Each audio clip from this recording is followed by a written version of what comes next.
Hello, my beautiful spoonies.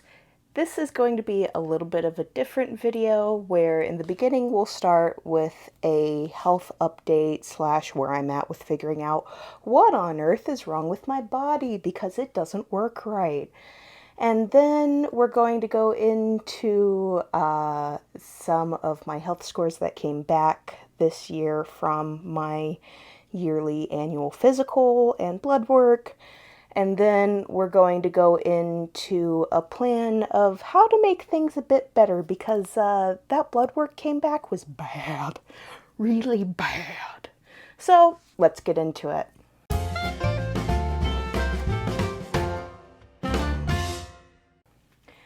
Well, I can't remember exactly where I left off in giving updates, so I'm just kind of gonna summarize what I think I've left off. And I don't think I ever did an update with what was going on with cardiology. So we knew that my heart rate was really tacky. We knew that my blood pressure could greatly fluctuate during a day, and we didn't really know why. So I go to a cardiologist. The cardiologist goes, your EKG and ECG type of stuff looks pretty good. You're still experiencing weird symptoms though, so we're going to put you on a tilt table test. I go and I do the tilt table test, do fine in the first portion, flunk the second portion after they give you, there's a thing called fight or flight hormone, and they basically spray an analog of that under your tongue to make your body freak out, and it's supposed to tank your blood pressure. If you have a normal functioning autonomic nervous system, your heart rate will rise some, your blood pressure will remain somewhat normal. It might tank a little bit, but you won't pass out.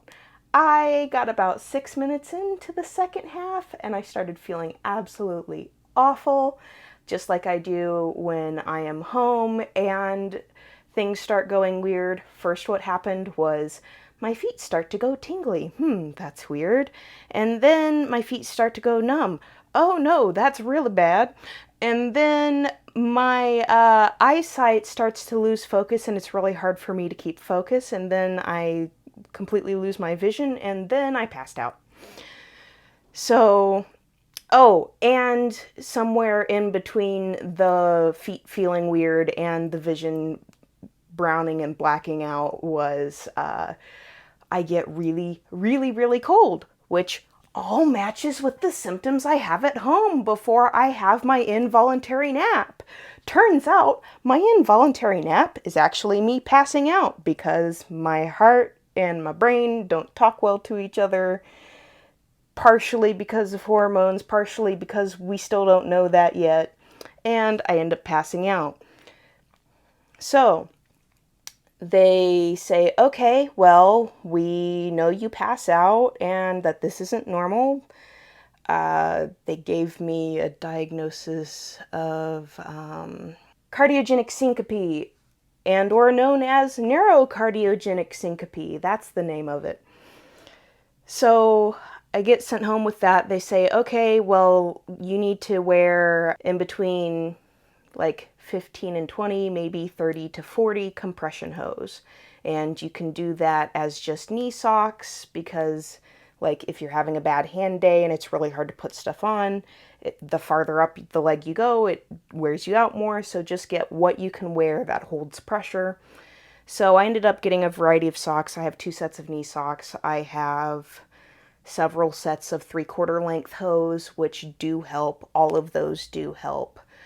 And I have different weights depending on what day and how I feel like and what the weather's like and just what's going on. Today, I'm not wearing any socks yet because the weather's great. I'm feeling good. I'm not super tacky today, so my body doesn't need the extra help, so I don't have to wear them yet. And how did I find that out? By a lot of experimenting and noticing different things. So if I wake up in the morning and go, whew, I'm super winded, just like walking to the bathroom. I check my heart rate. Oh, I'm tacky. This is going to be a bad day. Let's bring out the socks. So that was step number one of figuring out what all's happening with this weird passing out thing. Get sent home, try the socks. The socks don't completely work, so they go, okay, we're going to try you on this medicine. It made me feel awful. I couldn't take it. They give me a second type of medicine. It made me almost have a stroke because my blood pressure went up that high on like 3 doses, even though I told them, can you put me on a child-sized dose because I'm really reactive to medication? And supposedly they gave me a very little amount, but it really didn't work out. And then the cardiologist goes, well, I don't know what to do with you. You're not responding well to medication. This doesn't make any sense. None of this makes any sense to me. I'm going to send you to an electrophysiologist. What's an electrophysiologist, you ask? An electrophysiologist is a person who deals with pacemakers and deals with the neuro part of how the heart works. So like electric pulses, sometimes they get with like, because that's what a pacemaker is. It's just an electric piece that you attach to your heart, and then it kind of syncs stuff up for you. I'm very oversimplifying this. If you want to know the extreme details, I highly encourage you to look it up. Anyways, electrophysiologists tend to know a little bit more about different types of medications for weird, complicated cases like me. And so I go into the electrophysiologist's office and I'm like, hi, and they're like, okay, what's wrong? I'm like, well, I'm having this thing where, we flunked my tilt table test. Everything else looks kind of normal though, but I'm still passing out for 45 to 90 minutes at a time, typically. And he goes, what? I said, I'm just down and out for like 45 to 90 minutes. And if I don't stay down, then I go into the boot loop again later on, going through all of those same symptoms that I had when I did the tilt table test. If I don't get those 45 to 90 minutes, I'll just stay midway through that loop until I go down for 45 to 90 minutes. And he goes, oh, well, you could very well still have cardiogenic syncope, but if you're passing out for that long, it's not your heart. You'd be dead. This is most likely a symptom of something greater neurological that's going wrong, and I can't help you. Let's get you to a research neurologist at Ohio State. So I go, okay, great. And they go, well, I'll send my nurse in. We'll figure out, kind of a good avenue to go with that and hopefully get you into neurology fairly soon. I go, okay, great. Nurse comes in. We go over my symptoms and stuff so that when she communicates with the new doctor's office, they get me to a doctor who theoretically will have a better shot in the dark at figuring out what's going on with my hot mess. So, I don't know, maybe 6 days later or so, I see that a referral's been sent through. I never hear back from the place that's supposed to have gotten my referral. I wait and I wait and I wait because, with the American system, it may be 1 to 2 months before somebody gives you a call if they're, really backed up. I wait 3 months, and finally I had talked to another family member. They go, oh, well, have you gotten anyone from your insurance company or the health system to help you out with this? When you're a complicated case, you can get a case manager. I go, what? That's an option? Nobody told me that's an option. So I got a case manager and a dietitian and a pharmacologist, all from my healthcare provider insurance company thing from the insurance company. No one tells you that this is just a thing that you can have. You have to ask for it and dig for it, and then they tell you these are free resources for you. I'm not being charged for a case manager, a dietitian, or a pharmacologist for once. I wish I'd known about this years ago. So, talk to my case manager, go, hey, this has been going on for 3 months and I still haven't heard from them. And they go, even for a neurologist, this is an unusually long wait. Let me call some people. They never got my referral. and the electrophysiologist's office never checked to make sure the referral went through. And then when I called the electrophysiologist office, I said, hey, what's going on? This was supposed to be sent through in April. It is now July. And they said, oh, it just never went through. We kept having problems with it. I go, why didn't you tell me? I would have hand delivered those papers myself.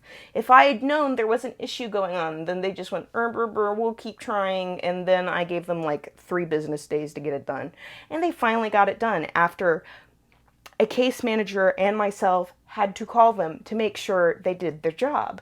So the moral of this story is, if you have a referral going through in the American system, call the person who's supposed to send the referral through at least once a week to make sure that they actually put it through, because chances are they probably haven't. Which is a whole other soapbox I could get on. But we need to keep this story moving. So I finally get my referral to go through. What's my referral for? Narcolepsy? Because the doctor that they want to send me to works in a sleep clinic and a neuro clinic. But I need to be seen for neuro. But I can't be put on the neuro clinic wait list, because when they decided and talked this stuff out, they were like, well, the guy who works in the neuro side and the sleep side, he only works on the neuro side for seizures. They go, well, this is closer to sleep thing, so I guess we'll send it through as narcolepsy and send her to the sleep clinic. But now, even though it's a neuro problem, and I could have probably gotten in sooner if I'd been waitlisted with the neuro clinic, I'm now waitlisted with the sleep clinic for an appointment on September 28th. So we're going literally from April 2nd to September 28th to find out what is wrong, because this doesn't make any sense. I'm still rather livid. But whatever.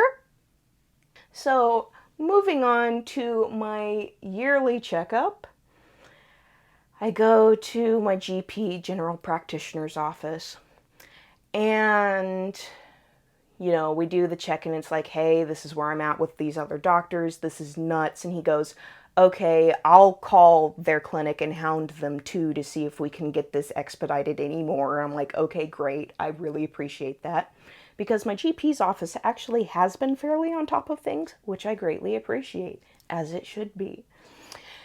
So he goes, yeah, you're like a really complicated case, because even with this doctor's office where we talk about our patients and like, hey, we have a few doctors with a few experiences of like literally 3 people with EDS in like 50 years of experience of seeing patients.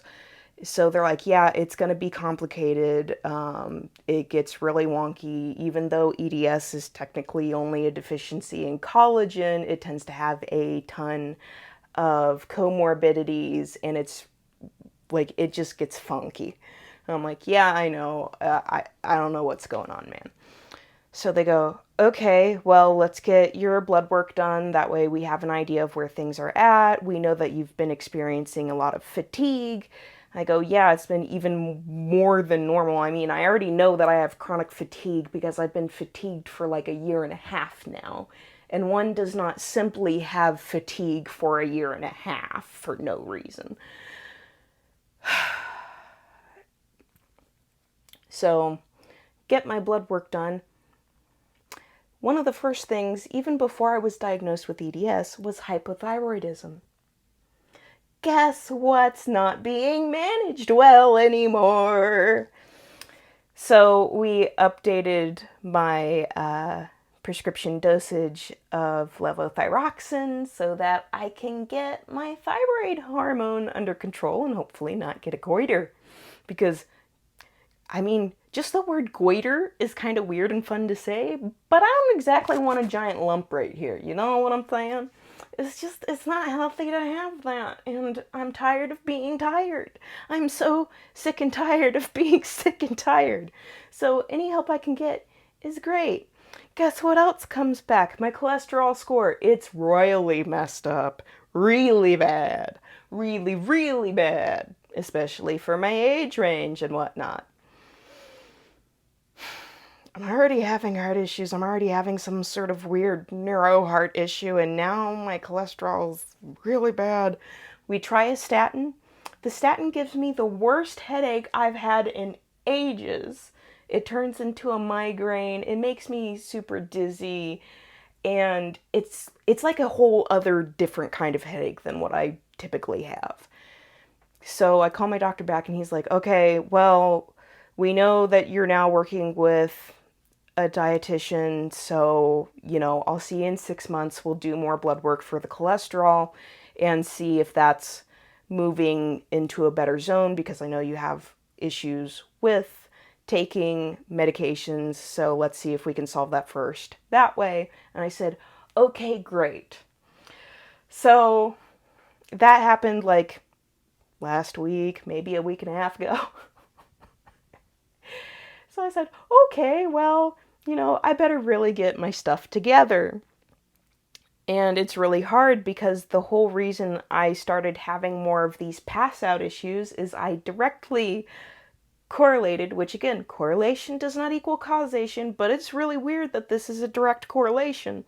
That when I do my physical therapy and occupational therapy to the point of failure, I'm almost always guaranteed a reboot loop thing that happens to me. So I go, okay, well, what are my other options? I don't really like going for a walk by myself because what if I get hit while I'm out walking and then I just like pass out on the sidewalk with no one with me? That's not a good situation to be in. So I go, okay, I have a bike trainer. I have a bike.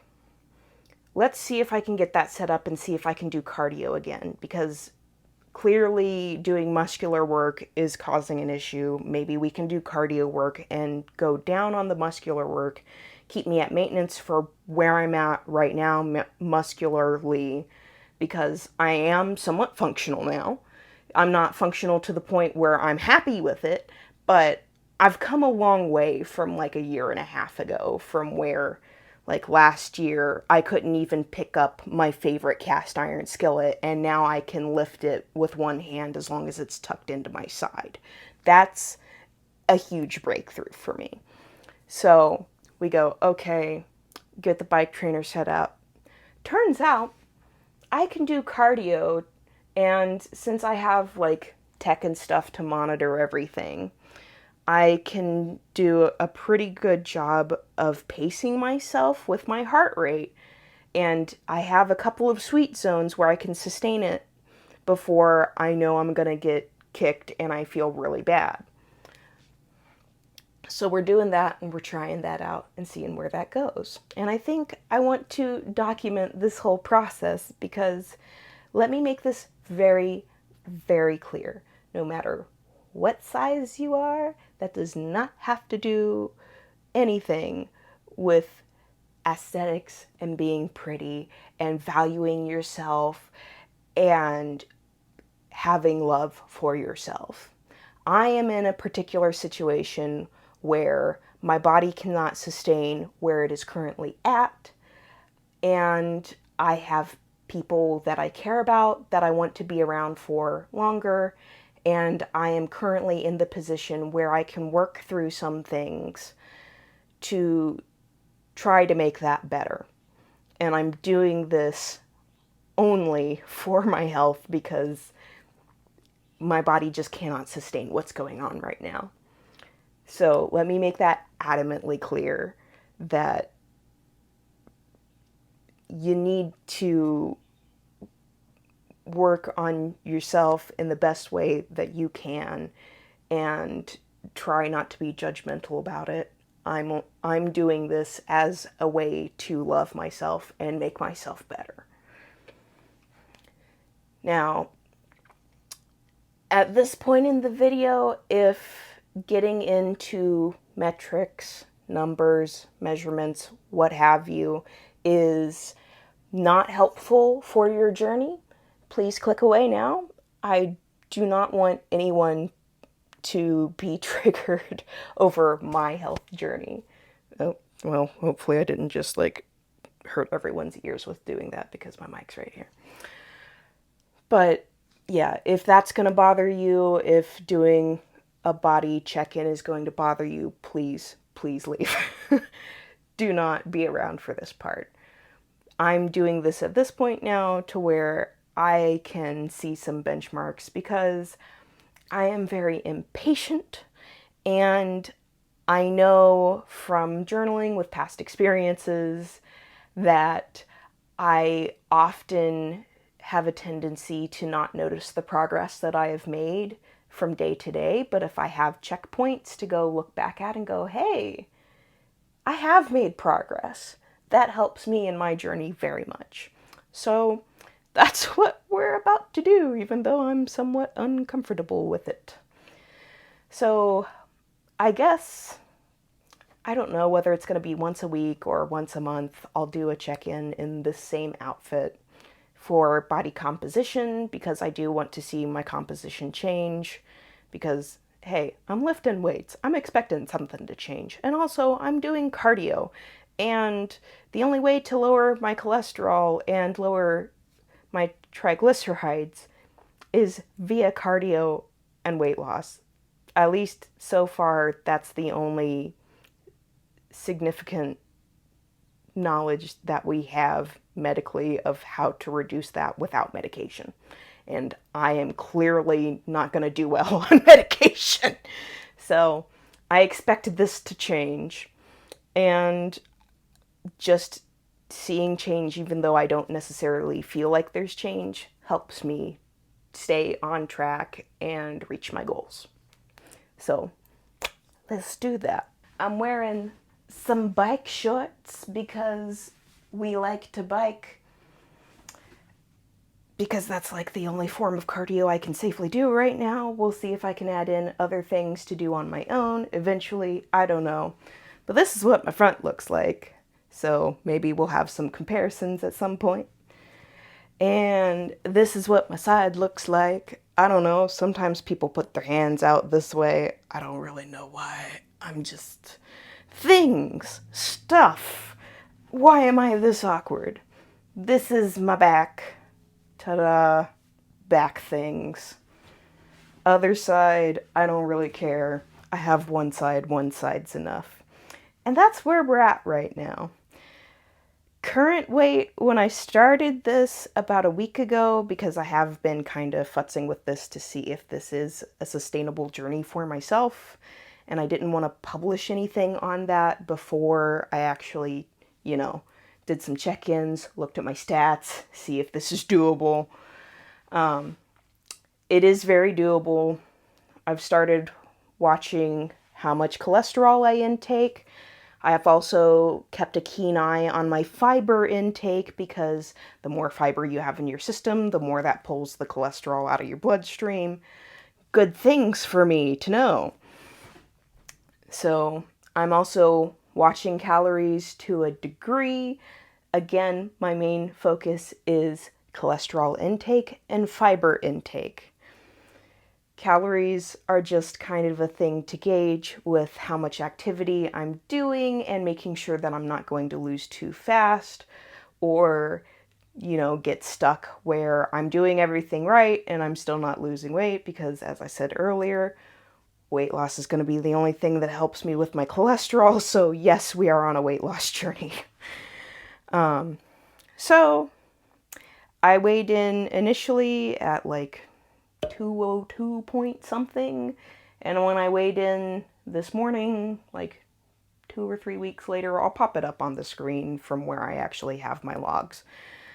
I'm now at 198.9, so very sustainable at 1-ish pound a week, maybe a little bit more. At most, I want 2 pounds. If we're going over 2 pounds a week, we've gone too far. It's not going to be sustainable. It's not going to be good. And then we up our calorie intake, and again, keep an eye on the fiber and the cholesterol. So, yeah. Did I mention I have hypothyroidism, and that's just going to make this even more difficult, and that it's going to be at least 3 months before I can check in with blood work again to see if the hypothyroidism is actually being managed under the new prescription level. Yay! Love that for me. But that's basically what I've got going on right now, and uh, I think I might document this a bit more to actually show what I'm doing, because I don't know, if it helps people, then it helps people, and that's great. And also, it may be a form of keeping myself motivated. So, I guess I'll see you in the next video with maybe showing you what I'm actually doing to try to help myself on my healthful journey and figuring out what's going on. And I'll see you in the next video. Bye!